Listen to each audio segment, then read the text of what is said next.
আমার লক্ষ্মী সোনা বউ, তুমি আমার লক্ষ্মী সোনা। করিব। রাগ হইতেছে কখন ওয়েট করো, ঘুমাচ্ছে। তুমি কি মানে এই খাবার খাইতে চাইতেছো পুরানো রেডিমেড করে সুন্দর? দেখুন তারপর দুপুরবেলা এসে এতক্ষণ ওয়েট করা আমার বাসা পসিবল থেকে না। খাবার খাই আসছো, এরকম হাম মাম খাবার খেয়ে করতেছো তুমি? কতক্ষণ হয়েছে, 20 মিনিট হয়ে গেছে। আইসা বসছো, একটু রিল্যাক্স হও, বাসায় এসির বাতাস খাও। বাবু আছে, এসি দিয়ে কি করবো? বাবু থেকে কি এসি ইম্পর্টেন্ট? আমি যখন তখন এসি কিনতে পারি, তুমি কি ভাবো আমি কি উম, ওইভাবে টাকা পয়সা নিয়ে কোনো হবে? ওরে বাবা, দুই একটা এসি কেনার টাকা ওগুলো আমার অ্যাকাউন্টে আছে। সবসময় পরে থাকে।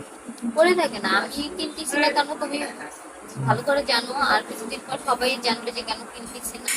ও আচ্ছা, একটু বেশি বলে ফেলছো। বেশি না, আমার একটা ড্রিম আছে, যদি ওটা হয়ে যায় তাহলে তাহলে আর এসিটা একসাথে 10টা কিনবা, এই তো 10টা কিনবো না। 20টা কিনবা। তখন